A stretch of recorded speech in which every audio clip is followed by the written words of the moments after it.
o lo conocemos como los senos paranasales, que son espacios, ¿se acuerdan? Son espacios.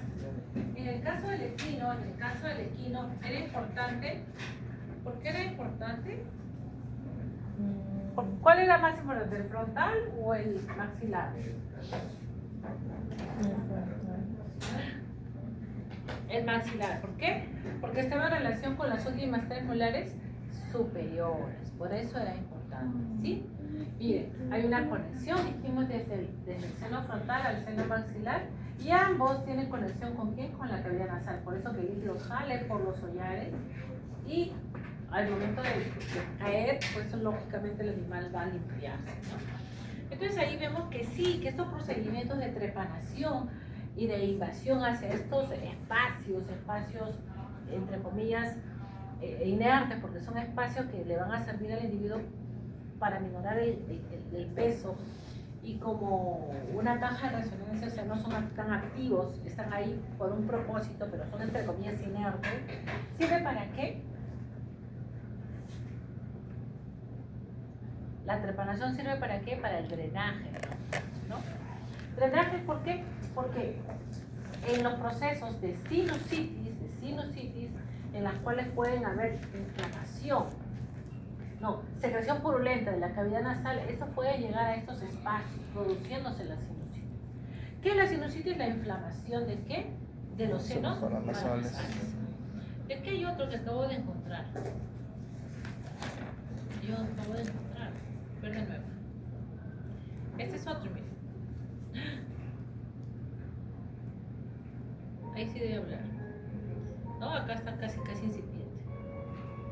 Esa es la misma técnica, si ustedes se dan cuenta. Y lo más probable es que aquí también, en el seno paranasal maxilar, también hay una trepanación, ¿no? Y acá se le ve el drenaje, ¿ven? El drenaje. Sí, es un animal pequeñito, ¿no? Pobrecito. Bien. Entonces, ¿qué más mencionamos? Ya hemos visto los senos paranasales. Y en el caso del vacuno, ¿se acuerdan qué seno paranasal tenía mayor importancia?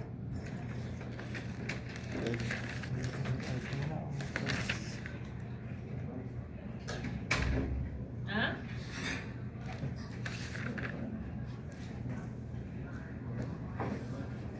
¿Se acuerdan?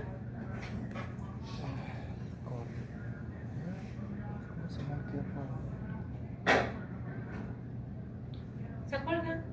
¿Qué característica tenía el cuerno, el bovino? ¿Qué característica tiene? El hueso parietal. El hueso. El hueso frontal. ¿Cómo era el hueso frontal? No tenía. Era aplanado, ¿verdad? No tenía cresta nucal. ¿Qué tenía en vez de cresta nucal, jóvenes? ¿Qué tenía en vez de cresta nucal? ¿Qué? ¿Qué tenía en vez de cresta nucal? ¿Cuernos? Proceso cornual no. Protuberancia intercornual. Acá, una protuberancia intercornual. ¿Sí? El proceso cornual es parte del hueso frontal. Debajo del hueso frontal nosotros tenemos, aquí tenemos al seno paranasal frontal, que se extiende hacia el cuerno en su tercio proximal, ¿no? Aquí tenemos un descorne, o descorne es el campo, por eso que la exposición de esa herida pues es importante. ¿Sí? Imagínense que recién hayas cirugiado a este animal y viene una lluvia torrencial. Tienes que cubrir a este animal. En este caso tenemos que el tercio proximal, 1, 2 y 3. El tercio proximal hasta aquí se extiende el seno frontal, ¿no? Entonces cuando se realiza ese descorne que estamos viendo aquí en este caso, ¿no? Se realiza el descorne justamente, se corta la piel, ya se ha anestesiado para esto. Miren, acá se ve la línea temporal del hueso frontal. Por aquí discurre ¿quién? El nervio temporal mencionamos. se corta la piel de transición, ¿no? Y luego pues ya se realiza el corte, ¿no? El corte. Ay, ¿ven? Es que está en campo abierto. Listo, y ahí se va a realizar. Es sumamente sangrante, mencionamos, ¿verdad? Es sumamente sangrante. Ahí va a haber una arteria, justamente una vena. Por eso es bastante. Y miren, acá se observa un hueco. Un hueco que lleva ¿a dónde? Que lleva al seno, ¿ves? El seno frontal. Y solo la piel es la que va a cubrir esta región, ¿no? Una que debe, ¿ves? Que debe ser fuertemente, en un hilo muy fuerte, para poder realizar ese. Bueno, ella se ve su postoperatorio, ¿no? Que corresponde pues a su antibiótico y materiales que vamos. Bueno, que han usado, además. Queda así. Hay un spray, ¿no? En cirugía ven un spray tipo, no sé bien el nombre, que tiene plata, ¿sí? Y se cubre. Antiguamente había el herbicida que se aplicaba, que era como una violeta genesiana. Pero bueno, esa es la importancia. Bien. ¿Y qué más? ¿Qué más? ¿Qué más vimos la semana pasada? Antes de entrar acá. ¿Qué más vimos la semana pasada? Vimos las articulaciones. Ya, la articulación del cráneo, la articulación de la cabeza, la hueso de la cabeza vienen a ser las estructuras. Y el cráneo se articula con la mandíbula a través de qué estructuras? A través de la articulación temporomandibular. El cráneo se articula con la primera vértebra cervical, ¿a través de qué? De la articulación atlanto-axial. Atlanto-occipital, tienes razón, atlanto-occipital. El atlanto-occipital, ¿quiénes participan? El atlas y el occipital, pero específicamente en los cóndilos occipitales. Y si hablamos de la temporomandibular, ¿quiénes participan? El cóndilo mandibular de la mandíbula, el cóndilo mandibular y la fosa mandibular del hueso. ¿Está bien? Y si hablamos de la mandíbula, tenía articulaciones, aparte del cóndilo, tenía otra articulación, la sínfisis mandibular, que persiste en algunas especies, en los carnívoros y en los rumiantes, y en el resto no, de animales que estudiamos, ¿no? Y si hablamos solo de la mandíbula, debemos mencionar que en el caso del equino teníamos en el borde ventral la escotadura vascular, que pasaba la arteria y la vena facial y el conducto salival-potidio. Eso era importante. ¿Qué más mencionábamos? El foramen mental era único tanto en el equino como en el vacuno, y en el perro habían de 2 a 3 forámenes mentales. ¿Y qué pasaba con la mandíbula del cerdo? ¿Se acuerdan? La mandíbula del cerdo,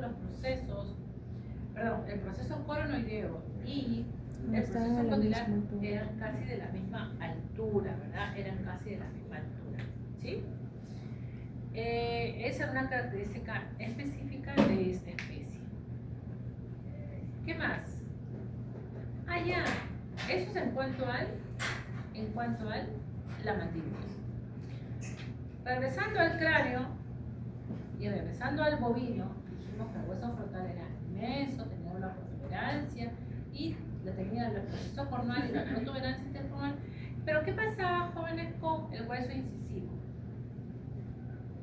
¿Cómo era el hueso incisivo? O premaxilar. Era aplanado, ¿verdad? ¿Por qué? Porque no había alveolos dentarios. ¿Qué tenía? El rodete dentario, ¿verdad? O almohadilla dental en el animal.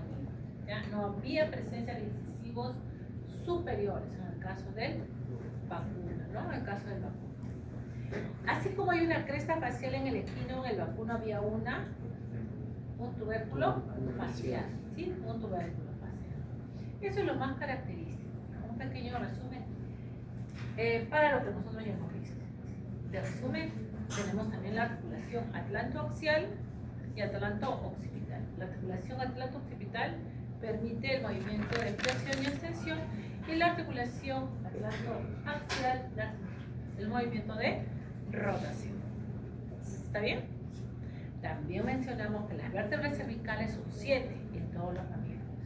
Y estas vértebras cervicales, que son 7, desde la C3 hasta la C7, tienen ciertas condiciones en las cuales el proceso espinoso va creciendo, ¿no? Va de chiquito a grande. Excepto en el caso del equino. En el caso del equino, las vértebras cervicales, el hueso espinoso, todas son del mismo tamaño, excepto la C7, que es alta. Por eso, si nosotros tenemos un cambio justamente en la región cervical de cualquier animal, ¿sí? Me están diciendo que tengo que diferenciar de vacuno y equino, yo me voy de frente a las vértebras cervicales, ¿no? Veo las vértebras cervicales y veo esa característica. Y ya sé si es carne de caballo, carne de burro o carne ¿de qué? De vaca. Listo. Eso es lo que vimos, ¿no? Vimos también los músculos, ¿sí? Vimos los músculos del cuello, los músculos de la cara, y dijimos que los músculos eran cutáneos, en la cara había músculos cutáneos, que eran los músculos de los gestos. Eso mencionamos. Sin embargo, también hablamos de músculos profundos, como los músculos de la masticación. ¿Cuáles eran los músculos de la masticación, jóvenes? Macetero. Macetero. ¿Qué otro músculo más? El que abría la quijada, deprimía la quijada. El digástrico es el que se debe neutralizar, ¿no? Sobre todo cuando comemos muchas cosas. Para no abrir la boca, para no comer tanto. ¿Qué más? Otro músculo, el más potente. El temporal, ¿verdad? Esos son los tres músculos. El temporal y el digástrico cierra la quijada. Y el digástrico abre la quijada. ¿Está bien? Ya. También mencionamos los músculos del cuello, los músculos ventrales, que todos tenían su inicio en el esternón, el manubrio del esternón, el esternocefálico, el esternoioideo y el esternotiroideo. ¿Sí? Esos eran los músculos ventrales. Permitían la disposición longitudinal, permitían qué cosa, poder realizar rápidamente en todo caso, la traqueotomía, ¿no? En una situación de qué? De emergencia, pues, en una situación de emergencia. ¿Qué más mencionamos? Los músculos laterales del cuello, en ellos teníamos el brachiocefálico, el esternocefálico, por donde discurría la vena yugular externa. El brachiocefálico que tenía sus porciones, ¿verdad? Y también vimos pues, músculos un poquito más profundos del cuello. Pero bueno, eso en resumen. El día de hoy nosotros vamos a ver los músculos de la región del brazo, de la región de la escápula y la región del brazo. Si nosotros hablamos del miembro torácico, debemos mencionar, hoy día han visto seguro, ¿no? Que el miembro torácico, miren ustedes, no tiene una articulación certera, ¿no? Sino que va a estar fijado a través de ¿qué? De paquetes musculares al tronco, ¿sí? Fuertemente fijado. Por eso que en vida silvestre muchas veces ustedes pueden encontrar, por ejemplo, el gorila, que tiene una gran fuerza, los primates tienen una gran fuerza, entre ellos el gorila, el mandril, no, hay otro gorila y el chimpancé creo que es, hay otro, no me acuerdo, pero bueno, ya, cuando viene, por ejemplo, un cuadrúpedo, puede ser un felino, puede ser un otorongo, puede ser un puma, a querer agredirlo, y él, como tiene la aprehensión fácil en los miembros torácicos, fácilmente puede arrancarle el miembro torácico a uno de estos cuadrúpedos, ¿sí? En la cual no necesariamente va a desprenderlo, o sea, lo va a arrancar totalmente, sino que los músculos van a ser desgarrados y el miembro va a ir colgante, porque acuérdense que la piel es elástica. Entonces, al momento de rasgarlo, ¿qué va a hacer? Va a romper, va a ocasionar la ruptura de ciertos músculos, entre ellos uno que vamos a estudiar hoy día, que corresponde al serrano. ¿Sí? Entonces es fácilmente el desprendimiento del miembro torácico en el caso de los cuadrúpedos. Y bien, nosotros el día jueves, ¿no? Pasado, nosotros dijimos, profesor, ¿y cómo podemos diferenciar los músculos del cuello del miembro torácico? Y hablamos de quién? Hablamos de la espina de la escápula. Ustedes han visto ya la espina de la escápula, ustedes han visto la escápula y su espina de la escápula, en la cual todo lo que está hacia craneal corresponderá a los músculos del cuello. Sin embargo, tenemos músculos que comparten pues estas dos áreas, entre ellas el trapecio cervical, el trapecio en su porción cervical y tenemos el trapecio en su porción torácica, ¿no? Tienen, ellos inician, ¿no? En el tienen un encuentro en la esquina de la escápula, pero uno se va hacia la región del tórax y el otro hacia la región cervical. ¿Qué otro músculo tenemos también? Vamos a ver otro músculo. El músculo brachiocefálico, ¿sí? El músculo brachiocefálico. Ya, ¿verdad? Ya, aquí tenemos otro. Antes del brachiocefálico tenemos este músculo, el músculo dorsal ancho, también llamado latísimo del dorso. Este músculo dorsal ancho, jóvenes, que se inserta en el húmero, miren, a la contracción, ¿qué va a pasar con el brazo? Va a flexionar ¿quién? El codo, y va a tirarlo hacia caudal, ¿sí? Es cuando se hace el movimiento cuando excava, ¿no? Cuando excava hace este movimiento, ¿sí? Acá tenemos el dorsal ancho. Pero sobre este dorsal ancho, jóvenes, hay otro músculo laminado, extenso, pero muy, muy delgado, que también es un músculo cutáneo y que toma el nombre de músculo cutáneo del tronco. Ese músculo cutáneo del tronco, al igual que los músculos cutáneos de la cara, va a permitir el movimiento solo de esa región, solo de la piel, ¿no? En la cara permitía los gestos. En el caso del tronco va a permitir un movimiento rápido, ¿no? Ustedes han visto cuando la vaca mueve el tórax, cuando se le para la mosca, cuando se le para un pajarito, no mueve así no mueve su piel. Sí. Ya, esa piel, ese movimiento está dado por el músculo cutáneo del tronco. Ese músculo cutáneo del tronco, que en el caso de las hembras a nivel ventral, va a dar origen ¿a quién? Al músculo supramamario, ¿sí? Al músculo supramamario. Bien. Aquí tenemos el músculo brachiocefálico, que nosotros ya lo hemos estudiado la semana pasada, el músculo brachiocefálico que tiene en él el tendón clavicular, dando lugar a su porción cleidobraquial y cleidocefálica. Todo es la cleidocefálica. Pero de esa cleidocefálica dijimos que había dos porciones, la cleidocervical, que va al cuello, y la cleidomastoidea. ¿Sí? Bien.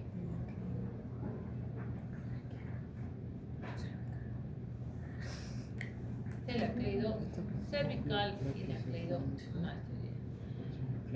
Aquí corresponde al músculo esternocefálico, pero que no se ve bien. Lo vemos aquí mejor. Aquí, el manubrio del esternón hasta la cresta vocal, ¿sí? La contracción de este músculo, ¿qué va a permitir? Si se contrae este músculo, ¿qué va a permitir? Así no, si no se va a parar. Lateral, ¿no? Lateraliza el cráneo. Cuando sacas con él, lateraliza el cráneo. Es cuando tú le quieres dar limón a tu perro y se hace así. Lateraliza. El lomo transverso es otro músculo bastante largo que va desde el proceso espinoso, muy cerca del acromion, hasta el ala del atlas, ¿no? Hasta el ala del atlas. También va a permitir el movimiento de flexión de la cabeza, ¿no? De la cabeza. También, miren, a la contracción va a permitir elevar el brazo, ¿no? Elevar el hombro, ¿no? Un movimiento de extensión. Y tenemos los músculos. ¿Qué músculos? Los músculos vista ventral, músculo pectoral. ¿Sí? El pectoral profundo, en forma de V, que va a ser así, V, y el pectoral superficial. El pectoral superficial que tiene dos porciones, descendente y porción transversa. Esta posición descendente, jóvenes, no es que va a descender en este sentido, es al revés, desciende para este sentido. Profesor, entonces ahí está ascendente. Lo que pasa, jóvenes, es que el bracito está tirado hacia craneal. Entonces, en una posición anatómica, si nosotros lo colocamos, van a ver que estas musculares van a terminar siendo así. Posición descendente y luego la posición transversa, que es la ¿sí? Por eso la importancia de estudiar las piezas anatómicas en su estado natural. En un plano profundo, empezamos con esta muestra que ya mencionamos del pectoral profundo. En el caso de los Homo sapiens, ¿no? De los humanos, del equino, del porcino y realmente vamos a tener el músculo subclavio, ¿sí? El músculo subclavio. ¿Qué es un músculo profundo?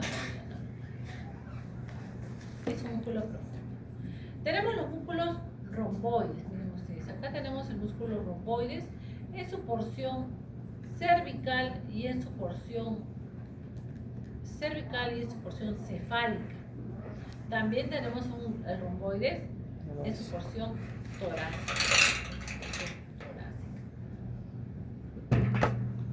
Y miren, jóvenes, aquí nosotros encontramos a la región, aquí es una región en la cual el miembro torácico se ha cortado los músculos pectorales para que el brazo pueda tener un movimiento de abducción, ¿sí? En la cual la escápula, ya cualquier escápula.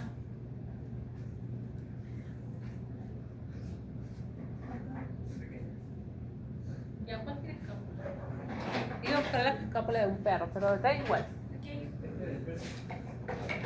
No, pero solo escápula. Ya miren, esta escápula está así. Está bien, así. ¿Okay? Esto ha sido así. Ahora lo han desprendido y aquí tenemos la cara serrata, que todavía se encuentra insertado este músculo, el músculo serrato. ¿Sí? Se ha levantado de esta manera. ¿Se dan cuenta? Si cortamos nosotros, pues me expone la cara serrata. Este músculo serrato, el nombre es serrato porque tiene sus bordes ventrales aserrados, corresponde al serrato ventral. En su porción cervical, cuando esté en el cuello, y su porción torácica, cuando está en relación a la superficie del tórax, ¿sí? A la superficie del tórax. Ahí tenemos el músculo serrato. Y encontraremos la musculatura, dice, propia del miembro torácico, es decir, la musculatura intrínseca. Y se va a disponer en una vista superficial al músculo deltoides. El deltoides escapular, porque abarca casi toda la escápula, y el deltoides acromial, ¿sí? Acromial. En el caso del equino no tiene acromio, no hay presencia de acromio. Ustedes hoy día han estudiado seguramente la escápula, ¿verdad? Y acá tenemos nosotros la escápula de un equino y tenemos la escápula de un cánido, ¿sí? La escápula, ¿no? Que tiene su proceso, su espina de la escápula, termina en el acromio, que es una estructura pubesca. Sin embargo, en el caso del equino, no vamos a tener, ¿ven? Termina en una nada. Entonces no hay acromio, por ende no va a tener porción acromial. Solo se determina como deltoides. Ustedes han estudiado, seguro, la escápula. Esta escápula que va a presentar fosas, va a presentar bordes y va a presentar ángulos. Repasito, si yo tengo la escápula, esta escápula de perro, tenemos en una vista lateral, ¿qué cosa? Una espina que es suavizada. Y en su vista medial no tiene nada, más bien tiene como una función. Esta espina de la escápula tiene posición. Yo no lo voy a estudiar así, yo lo tengo que estudiar en su posición anatómica natural. ¿Qué es esto? Y nosotros tenemos que esta escápula separa estas dos fosas.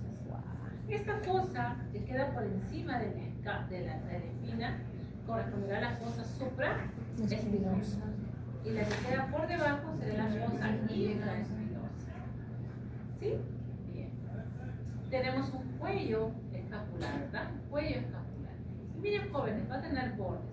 Este borde que va a estar en relación aquí a la cabeza o al cuello. Por eso se habla del borde cervical o borde craneano. Y tenemos aquí un borde caudal y un borde dorsal. ¿Sí?